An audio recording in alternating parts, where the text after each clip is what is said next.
Good morning students.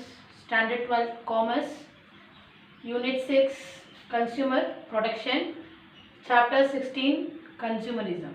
Okay. So what is consumerism?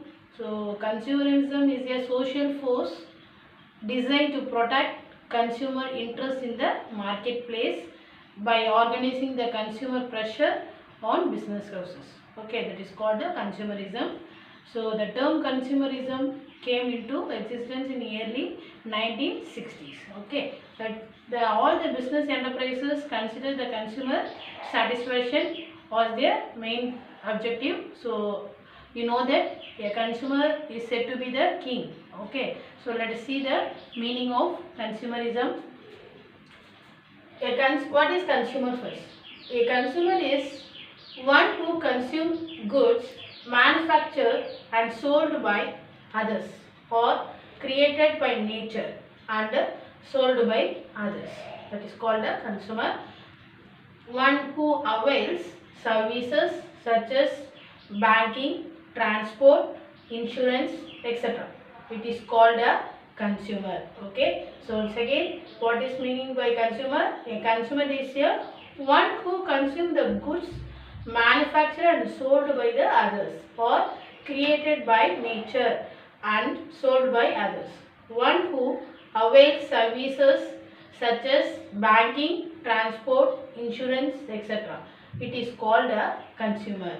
Okay. So next meaning of consumer under the Indian Consumer Protection Act 1986. Okay.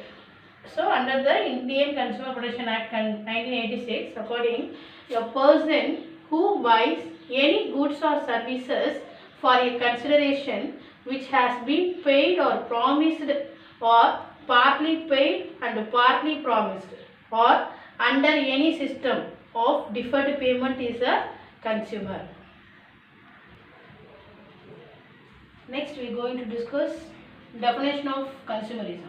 Okay, so according to L. Massey, consumerism is an attempt to enhance the rights and powers by buyers in relation to sellers.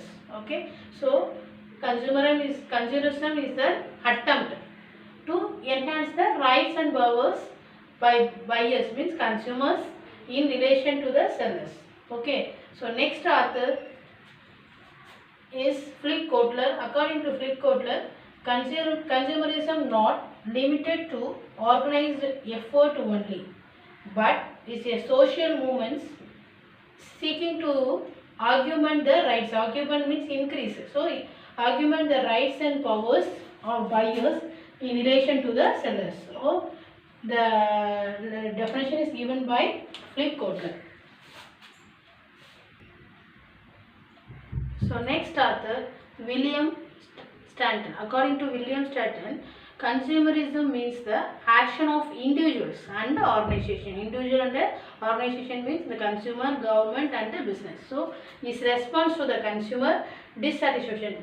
They are response to the consumer dissatisfaction arising in the exchange of relationship. Okay, exchange of goods and services. Okay, that is called the consumerism. Next we are going to discuss consumer exploitation. Okay, what is consumer exploitation? That means in reality the consumers are cheated and exploited in many ways. So each and every customer is worried and harmed till the worried about the quality, quantity, price and the timeliness of the supply of goods and services they need. So consumer exploitation. So first point, selling at a high price. What do you mean by selling at a high price? The price charged by the seller for a product, service may not be commensurate with the quality, but at times it is more than the fair price. That is called as selling at a high price. So even though the sellers have the surplus or adequate goods, they create the artificial scarcity in the market with an intent to push up the prices. So as a result, the consumer are forced to buy the short supply of goods at a higher prices in the black market. That is called as. So next point, adulteration. What do you mean by adulteration? That means it refers to the mixing or substituting the undesirable material in the food. That is called the adulteration. So this causes heavy loss to the consumers. So this will lead to the monetary loss and spoil the health. That is called the adulteration. Then adulteration is quite common in food articles. So it is a crime which cannot be pardoned as it spoils the very health of the consumers.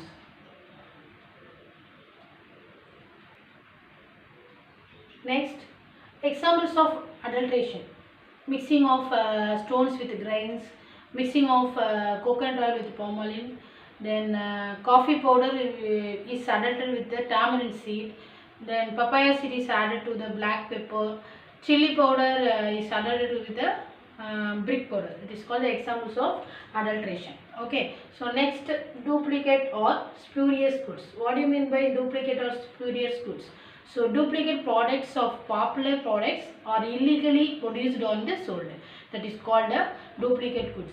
So duplicate goods are available in plenty in the market. So every original and genuine parts of or components like automobile spare parts, blades, pens, watches, etc. Medicines also. Okay, so duplicate medicines are sold in the large measures. That is called a duplicate or spurious goods. Understand? Now next point, artificial scarcity. What is meant by artificial scarcity means there are the certain situation where the shopkeeper put up the board no stock of in front of the shop. So even though there is the plenty of stock in the store, but they tell the customer to no stock. Okay, that is called artificial scarcity.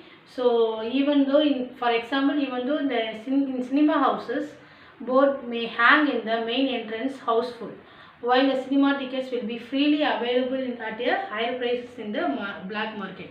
That is called artificial scarcity. So next point, substandard. What do you mean by substandard? That means one opening a packet or sealed container, one may find the content to the poor quality. Content to be a poor quality. So defective or damaged items are found in a pack. Okay. So a consumer finds it difficult to exchange the defective one good for one to, and consumers have the blame for lack of attention. One cannot return into the consumers have the tendency to blame the carelessness of or fate for having a bought substandard product. That is called a substandard product. Okay. Next, warranty and services. What do you mean by warranty and services? That means in case of consumer, durable goods like television, washing machine, refrigerator, cars, two-wheelers and air conditioners, etc. So free service is guaranteed only for the few years are called a warranty period. Okay. So customer care service is likely to render the shorter warranty period only for a select few items which the manufacturer know the pretty well that they do not get damaged during the such period. So the warranty services may not to be extend to many parts or components of the product sold. So the consumers may charge exported charges in the name of repairing costs. That is called a warranty and services. Next point, unsuitability of products. What do you mean by unsuitability of products? That means the product and quality and durability and suitability may come under the category of product fitness. Okay, so the item is suitable for human consumption or sold in the market. Some items market is unbreakable, break while using them. For example, battery having a label leak proof but is more likely to leak. That is called the unsuitability products. Okay, the last point, false advertisement. What do you mean by false advertisement? The main purpose of advertisement is to educate the consuming the public and customers to various aspects of the product's service. So in reality, the advertisements convey very little information about the product. So many times it makes false representation about the quality, price, grade, composition, utility guaranteed, and performance, etc. So the consumers who buy the products on the faith of claims made in the advertisement are cheated. That is called the false advertisement. Okay, these are the points of consumer exploitation. I hope you all understand this topic, consumer exploitation. So next we are going to discuss signification of consumerism. That means importance of consumerism. Okay, so first point, awakening and uniting the consumers. Awakening and uniting the consumers. Second point, discouraging unfair trade practices. Unfair trade practices, discouraging the unfair trade practices. Third point, protecting against the exploitation. Okay, from the sellers. Protecting against the exploitation from the sellers. And next one, awakening the government. Awakening the government. Then fifth point, effective implementation of consumer protection laws. Okay, effective implementation of consumer protection laws. Then sixth point, providing complete and the latest information. Okay, so providing complete and the latest information. Then last point, discouraging anti-social activities. These are the importance of consumerism. Okay, once again, so first point, awakening and uniting the consumers. Second point, discouraging and unfair trade practices. Then third point, protecting against exploitation. And fourth point, awakening the government. Fifth point, effective